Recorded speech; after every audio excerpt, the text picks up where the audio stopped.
Assalamualaikum warahmatullahi wabarakatuh. Perkenalkan, nama saya Muhammad Akbar, mahasiswa jurusan S1 Farmasi dari kampus Universitas Negeri Rezeki Makassar.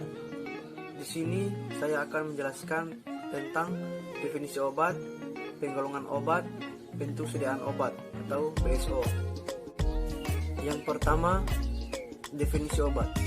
Obat adalah suatu bahan yang digunakan dalam menetapkan diagnosa, mencegah, mengurangkan, menghilangkan, menyembuhkan penyakit atau gejala penyakit. Menurut God Bless His Soul, semua obat adalah racun, yang membedakan hanya dosisnya. Bahwa obat bukanlah hal yang sederhana dan sama sekali tidak boleh bermain-main atau lengah saat berurusan dengan hal yang satu ini. Ada dosis yang dapat digunakan untuk mengobati dan ada dosis yang dapat menyebabkan obat tersebut bersifat racun. Ada juga efek yang tidak diinginkan, yaitu efek samping obat. Biasanya efek samping obat sudah tertera dalam brosur obat yang bersangkutan. Nah, jika ada orang yang mengklaim produknya sebagai obat tanpa efek samping, waspada. Sudah pasti Anda sedang dibohongi, sebab semua obat adalah racun dan semua obat memiliki efek samping. Jika tidak ada mempunyai efek samping, maka itu bukan obat. Makanya kita harus baca pada kemasannya. Brosur obat, efek samping yang timbul. Ada beberapa penggolongan obat yang perlu kita ketahui supaya kita tidak sembarangan membelinya. Yang pertama, obat bebas, ditandai dengan lingkaran berwarna hijau dengan garis tepi hitam, menunjukkan bahwa obat tersebut dapat dibeli secara bebas tanpa menggunakan resep dokter. Obat di golongan ini termasuk relatif aman, dapat diperoleh tanpa resep dokter. Selain di apotik, juga dapat di warung-warung. Salah satu contohnya paracetamol dan vitamin C. Yang kedua, obat bebas terbatas. Tanda khusus obat ini lingkaran berwarna biru dengan garis tanda tepi hitam. Obat yang dijual bebas dan dapat dibeli tanpa resep dokter, tapi disertai dengan tanda peringatan. Contoh salah satu obatnya Antimo. Yang ketiga, obat keras. Tanda lingkaran bulat merah dengan garis tepi berwarna hitam dengan huruf K di tengah yang menyentuh garis tepi. Obat yang hanya diperoleh dengan resep dokter. Obat ini hanya boleh dijual di apotik dan harus dengan resep dokter pada saat membelinya. Contohnya antibiotik, asam mefenamat, dan hipertensi. Yang keempat, narkotik. Obat golongan ini mempunyai simbol seperti tanda plus dengan lingkaran berwarna merah.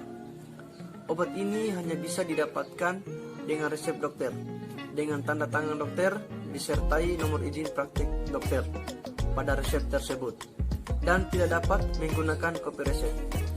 Obat-obat narkotika dan psikotropika dapat menimbulkan ketergantungan pada penggunanya, sehingga pemakaiannya perlu diawasi dengan ketat sesuai anjuran dan kebutuhan.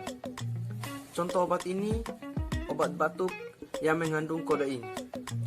Hindari obat-obatan ini jika Anda punya penyakit jantung. Yang kelima, fitofarmaka.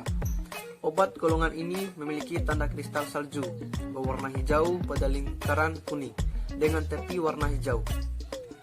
Perbedaannya dari obat herbal biasa terletak pada proses pengolahan bahan herbal yang telah ditunjang oleh bukti ilmiah secara penelitian klinik, sehingga dapat disertakan dengan obat modern. Yang keenam, obat herbal terstandar atau OHT. Golongan obat ini ditandai dengan simbol lingkaran kuning dengan garis tepi hijau dan gambar 3 buah bintang hijau di dalamnya. Obat ini merupakan obat yang diekstrak dari bahan alam seperti dari tanaman, hewan maupun mineral. Umumnya obat ini telah ditunjang dengan bukti ilmiah. Contoh obat terstandar ialah obat yang meredakan rasa nyeri saat haid dan obat menyembuhkan diare. Yang ketujuh, obat herbal atau jamu. Kemasan obat herbal dilabeli dengan gambar logo tumbuhan atau pohon berwarna hijau dengan lingkaran hijau. Bahan dasar dari obat herbal terbuat dari seluruh bagian tanaman yang telah diolah untuk mendapatkan khasiatnya sesuai dengan prosedur keamanan. Obat herbal atau jamu biasanya secara turun-temurun selama beberapa generasi karena dapat dinilai berkhasiat menyembuhkan berbagai penyakit. Contoh obat herbal yang sering ditemukan di pasaran adalah obat untuk mencegah masuk angin.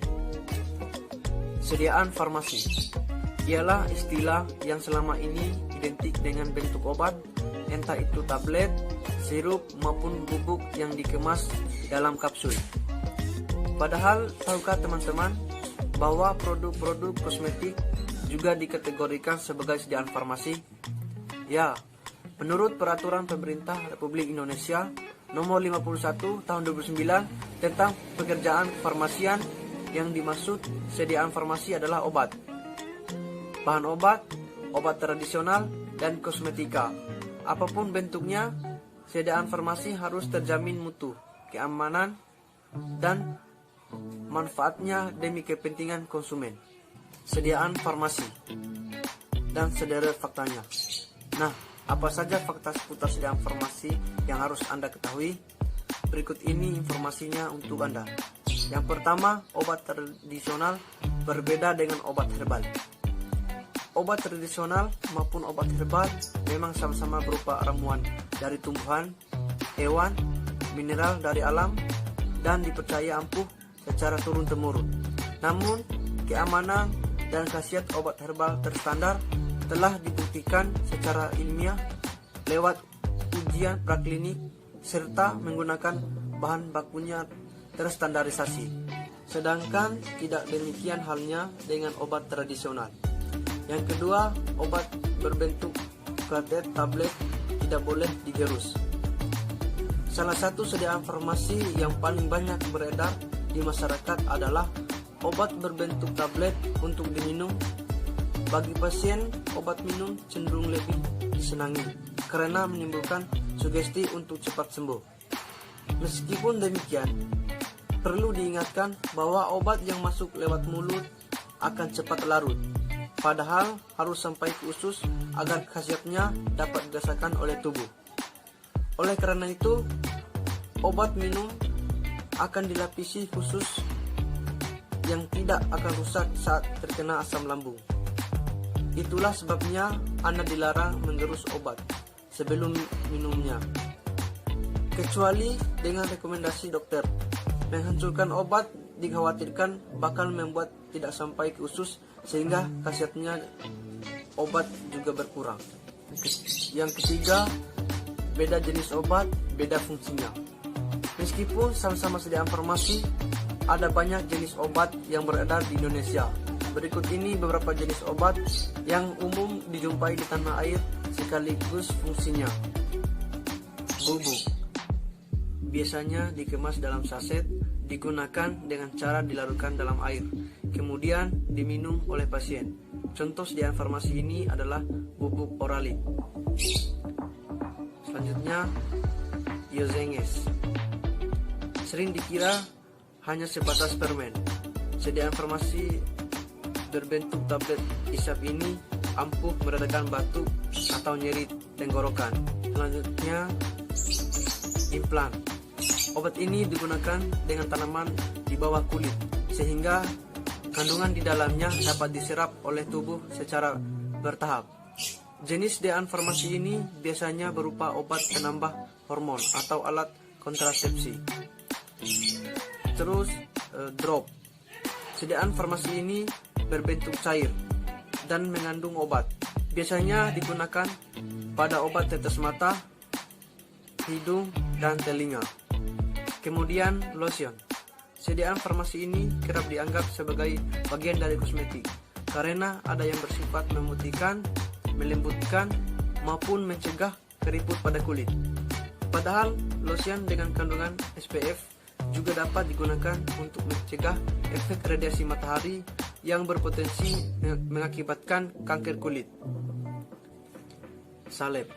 Sediaan ini merupakan obat oles yang berbahan dasar minyak, sehingga tidak mudah hilang saat terbasuh air atau terpapar keringat.